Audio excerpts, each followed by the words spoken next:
During the opening phases of any military operations in an unconventional warfare operational area, or UWOA, it may be necessary to airdrop personnel and supplies.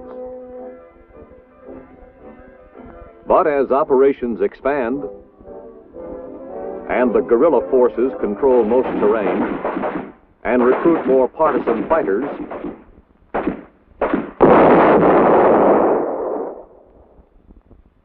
it becomes necessary to find new ways of resupply and ways of exfiltrating people, including key resistance leaders whose lives are endangered by the expanding operations, and whose usefulness can be increased by having them where they can help formulate future plans.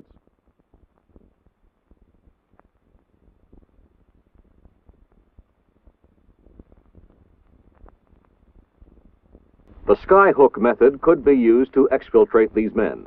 Even water exfiltration by submarine could be possible. But in this case, the detachment commander feels that it would be more practical to use aircraft. Selected landing zones, or LZs, on file at the SFOB have been checked during preliminary reconnaissance. One has been confirmed as the LZ for the proposed exfiltration. The same general considerations applicable to DZ selection apply to the selection of LZs. However, size, approach features, and security are different. LZs should be located in flat or rolling terrain, and for security purposes as far away from enemy action as possible. Also away from the guerrilla base to avoid the possibility of compromising the base. In landing zone operations, detection by the enemy is easier than in drop zone operations, since the selected site assumes the characteristics of a landing field after preparation and clearing.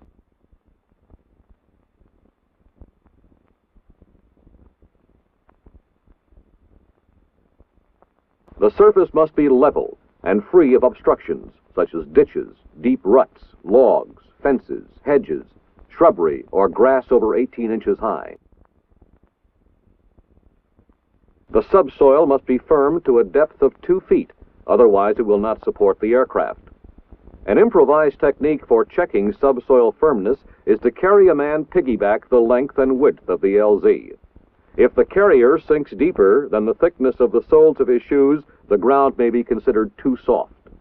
Loose gravel or sand is acceptable over a firm subsoil, and the surface gradient must not exceed 2%.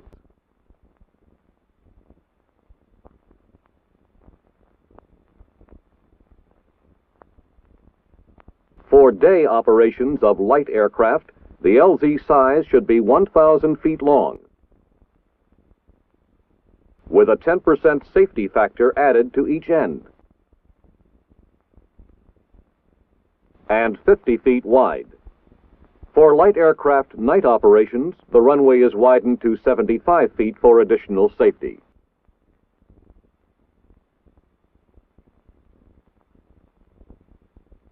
Medium aircraft require a longer runway, 2,500 feet, plus 10% for safety zones added at each end, and a landing width of 60 feet. For night landings, the width is increased to 80 feet.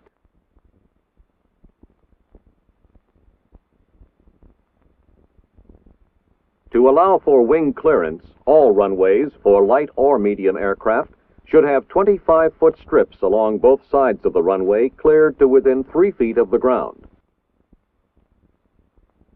Since aircraft must land into the wind, the runway should be laid out to face the prevailing winds.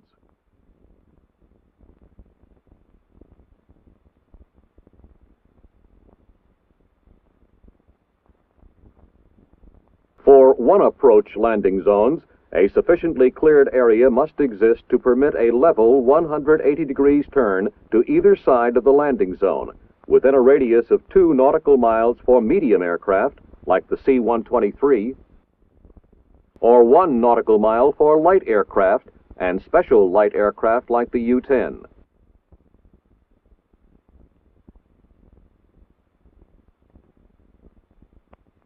Also to be considered are the approach and takeoff clearances. These are based on the climb and glide characteristics of the aircraft. For light aircraft, the ratio is 1 to 20, 1 foot of gain or loss of altitude for every 20 feet of horizontal distance traveled.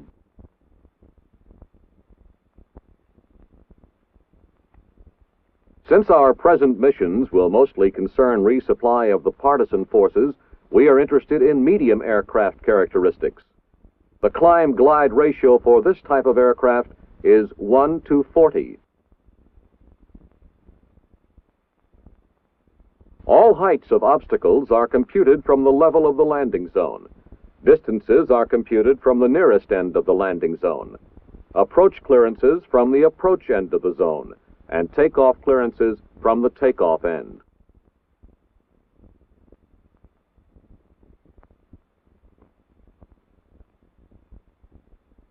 Based on the climb-glide ratio for medium aircraft of 1 to 40, no obstruction higher than 6 feet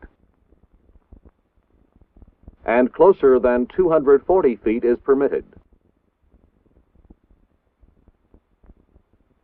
A 50-foot obstruction may not be closer than 2,000 feet.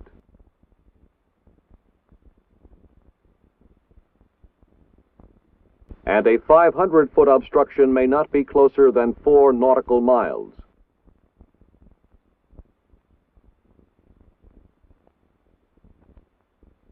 Hills of 1,000 feet or more may not be closer than 8 nautical miles.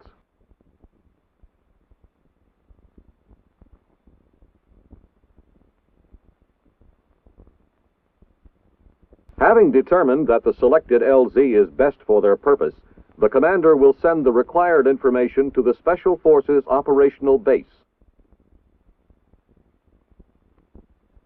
The SFOB will need to know the LZ code name, location, axis, description, open quadrant,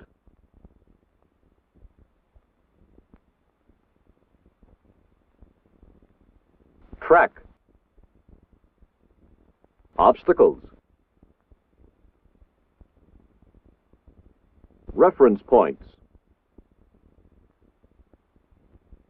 date-time group, exfiltration required, and alternate LZ.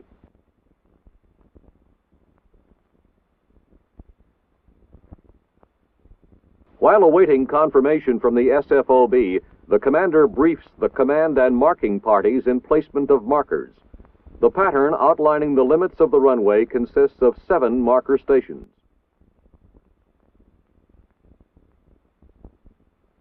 The runway is 2,500 feet in length.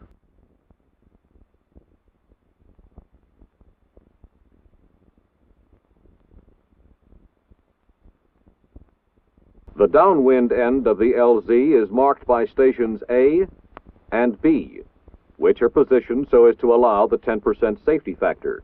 These stations also represent the initial point at which the aircraft should touch the ground. 1,000 feet up the runway is Station C, the last point at which the aircraft can touch down and complete a safe landing. Station D is 500 feet farther up. Station E, another 500 feet. And Station F, another 500 feet. Stations F and G indicate the end of the runway. Note that the station C, D, E, and F markers are on the pilot's left as he approaches the runway. Because this will be a night operation, lights will be used instead of marker panels. The RCL, or Reception Committee Leader, is located at a position approximately 50 feet to the left of Station B. The RCL will handle the signal light. Its color will contrast to those used in the LZ pattern for recognition and authentication, and to indicate the approach end of the LZ. During daylight operations, a smoke grenade or marking panel of contrasting color would be used as the recognition and authentication signal.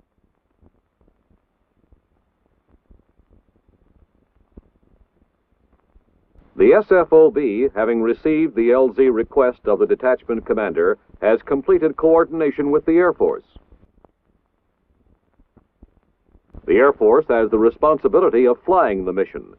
Therefore, they must check the information and, if necessary, modify it according to their tactical operational requirements.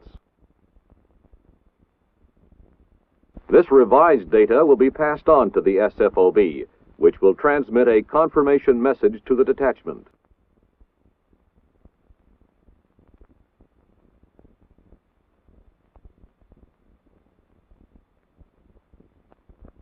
With the landing confirmed, the commander then makes final preparations to receive the aircraft.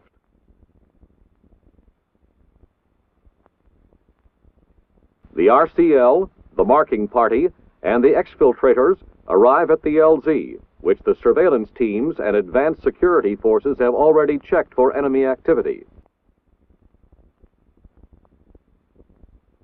As planned, the RCL, the Special Forces representative, and people to be exfiltrated position themselves in a designated area in the vicinity of Station B.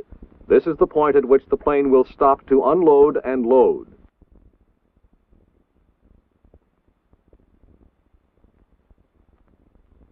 Marker stations are established by the RCL to provide for proper distance and alignment.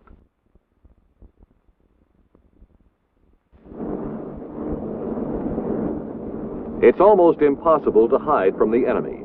Not only do they have patrols who can report our activities, but they also possess highly sophisticated tracking equipment.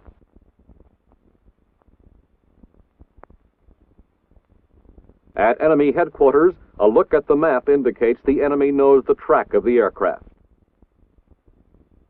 He is also aware that once it is out of his area of influence, he will have difficulty continuing the track.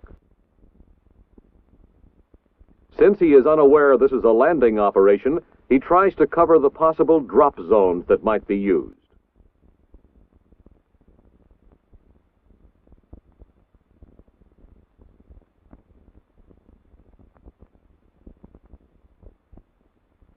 Two minutes until landing time. Time to light the markers.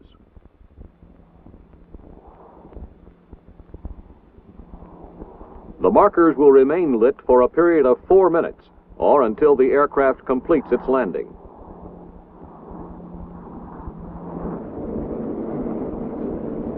Final recognition signal is given by the RCL using a signal light.